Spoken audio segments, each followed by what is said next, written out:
Welcome. I'm pretty excited about this video. Here, we're going to take the first real steps of learning object-oriented programming in Java. So I guess the first question to ask is, what is object-oriented programming? Well, on a high level, object-oriented programming is the creation of objects, discrete code and logic entities that, while unique and separate from each other, can have complicated relationships. When we're writing object-oriented code, we begin to deal with and think about the code as though it was a collection of physical pieces or objects. To show you the power of object-oriented programming, let's take a look at the program in front of us. Java is, by its very nature, an object-oriented language. So, if we've been learning Java, we've at the very least been using objects without realizing it. The program in front of us is a very basic input-output program, the kind we've probably already written if we've been learning Java. In this program, we make use of a scanner object that we call reader. And you'll notice that we utilize reader on two lines. One line where we declare and initialize the reader, and another line in which we call the reader's next function to acquire some user input. The important thing I'd like you to notice about the relationship between these two lines of code is that when we declare reader, we provide it with some additional information besides simply the command to create a new scanner. We give it a stream to associate itself with. This is interesting because later, when we utilize reader's next function, we don't have to retell it what stream it should be reading from. Instead, that information is automatically stored and recalled by the reader object. This is the beauty of object-oriented programming, that the entities or objects we create can be constructed in such a way that not only do they know what to do with the information given them and provide us additional functionality, but also that they know exactly what information to ask us for to perform their later tasks. Let's pause quickly to make sure we have some terminology straight. This line of code here, the command new scanner and then some arguments. That command tells Java to create a new object, a new scanner object for use in our program. This object has a location in memory in which it lives, and that location is referenced by the variable reader. It would be possible for us to create multiple variables that all point towards the same scanner object. However, in the context of this simple program, reader is our only entry point to that object's location in memory. So we can often get away with referring to an object like this simply by its variable name. Lastly, different objects operate in different manners. It would be possible for us to create multiple scanner objects. They would not have the same location in memory, but they would share similar functionality. The piece of code and logic that declares what functionality an object has and how that functionality operates is called the object's class. In this case, we're creating an object of the scanner class and pointing to it with the variable reader. Now, this is all well and good, and we can create a whole lot of programs simply using the default standard libraries that Java provides to us. But to really open doors for ourselves, we're going to need the ability to create custom classes of our own. So let's do that. Let's jump in and create one. Now, we could create our new class within the file we're already working in, but class declaration code is a little different and logically discrete from something like this executed main method, where the lines are executed one after another in order. Rather, the class we're going to create is going to serve more as a reference for lines of code like this. Generally, When we're working in an object-oriented language, a high-level object-oriented language like Java, we're simply going to put each and every new class we create in its own separate file. To create a new Java file for our class, we can just go over here, choose New Java Class, and then we'll just be prompted to give it a name. For this video, we're going to create a class to provide and store some basic information about a person. So we'll call it the person class, which creates person objects. When we press finish, NetBeans is pretty handy and sets up some really basic lines of code for us. It declares this class to be in our local package, which means that when we reference it from our main method, we won't have to import this class like we have to do with the standard library ones. And then NetBeans is kind enough to create our class declaration for us. This is simply a line of code that lets the Java compiler know that we're about to declare a new class. For now, we'll ignore the public keyword, but know that it's pretty necessary here. And then the class keyword, self-explanatorily, lets us know that we're about to declare a class, and then just like everything we create and need to reference at a future date, we give the class a name or a unique keyword. And now it's time to write the code to set up our person class. Remember that what we're doing here is teaching future pieces of our program how to create person objects or instances of the person class. So the code we write here is going to look very different from what we would write in a method that simply executes the lines from start to finish. The information we place within a class declaration is going to fall into one of two real categories.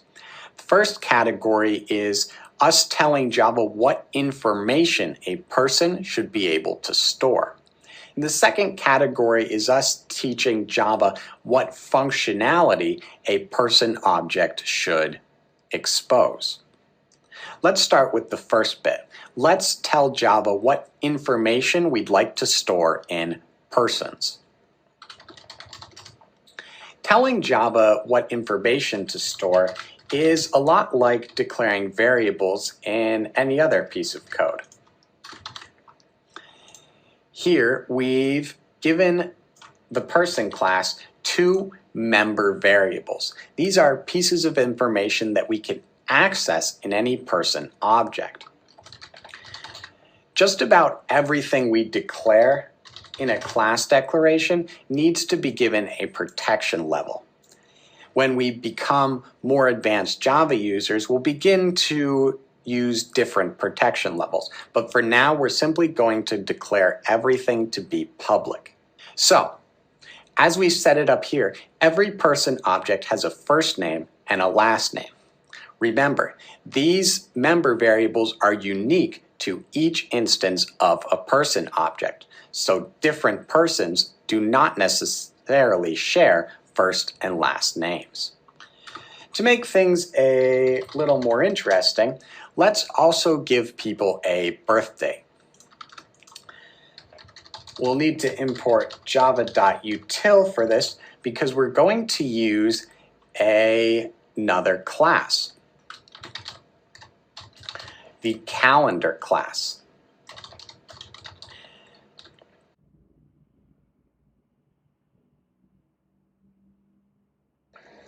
Calendars are basically points in times or dates with a whole lot of functionality wrapped around them.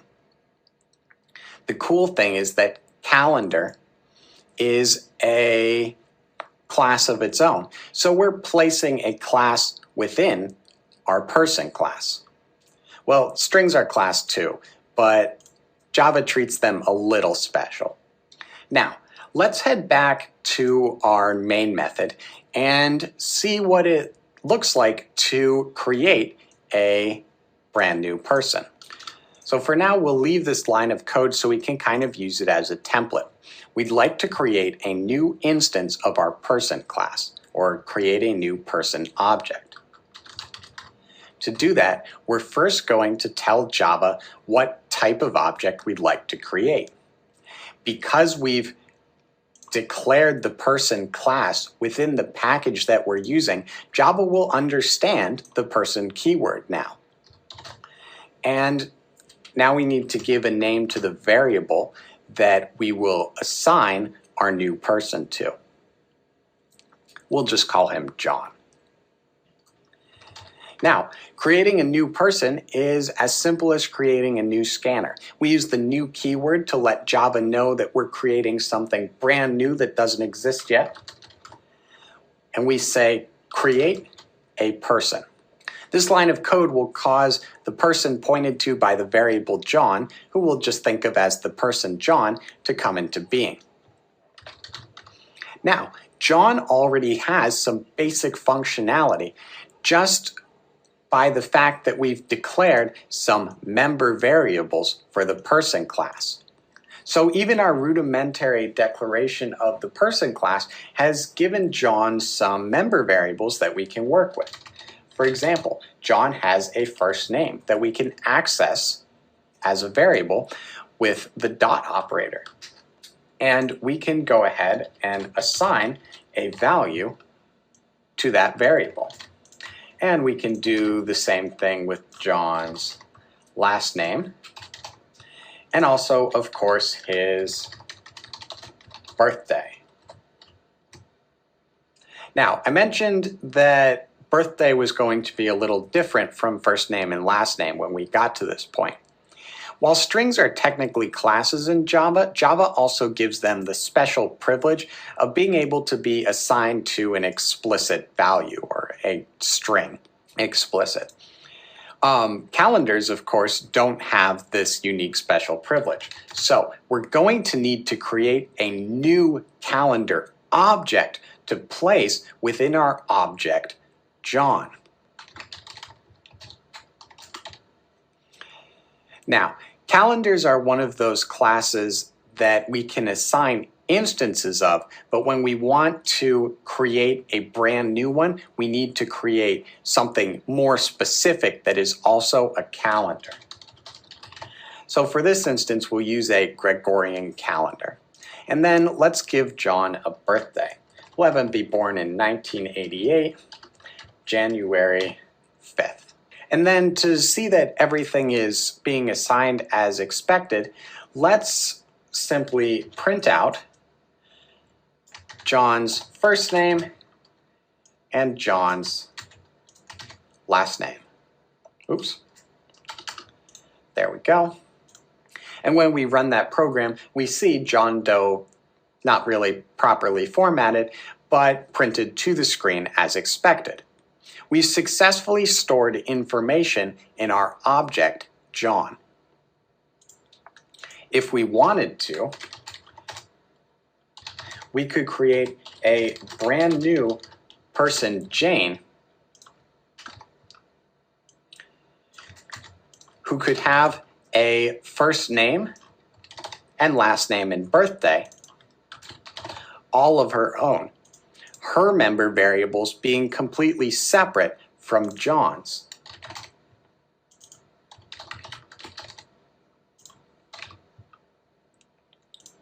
And if we run this program, we see that those variables are indeed unique. Now, let's get rid of Jane, and we'll just remove this for now. And let's go back to our person class and provide people with some more functionality. So the beauty of object-oriented Java is that we're already beginning to think about instances of our person class as physical objects. This makes anticipating what questions will be asked of them much easier. For example, when I meet someone new, I'm either going to want to know their first name or their full name in most cases. So wouldn't it be nice if our person stored a string full name that people could just ask of it, rather than having to individually acquire their first and their last name? Now, of course, simply adding another member variable like this is unwieldy. because the people creating a new instance of person would need to set this full name. Also, if the person's first name or last name or full name were to ever change, their full name and first name and last name might not match up properly. But what if instead of a member variable, we provide a member method?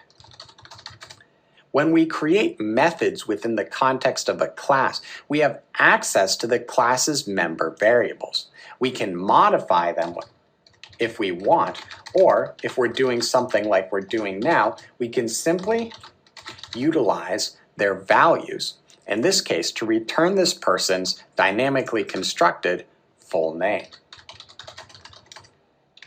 There's another question that I anticipate this simplified person being asked, and that is, how old are you?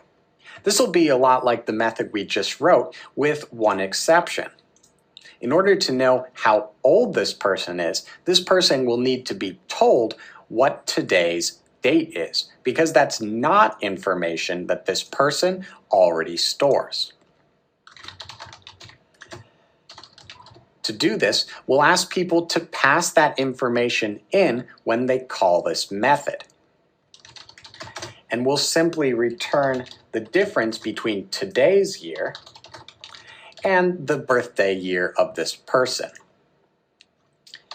Now, the syntax for getting a year from a calendar is a little wonky, but I think we should be able to follow it. We simply use this get method, which has a number of uses, and then we need to tell the method exactly what we'd like to get from it. And what we'd like to get is a calendar year. So let's make sure to save this file and jump over to our main method and make use of one of these new methods that we've just added to person instances. So we've set up John. He has a birthday. Let's ask John how old he is, right in our print line statement here. To do this, we're simply going to call John's age method, and we'll create a new calendar to pass in. And I think the new Gregorian calendar will be by default set to the current date and time. And if we run that program, we see that John is 25 years old. And since I'm recording this video in 2013, that looks all right to me. So there you have it. That's our basic introduction to object-oriented Java. Object-oriented programming allows us to explain to the computer and also ourselves very, very complicated systems. And there's a lot more for us to learn about object-oriented programming in terms of how objects fit together and the kinds of relationships they can have, and what we can do with objects to make our programs easier and easier to write.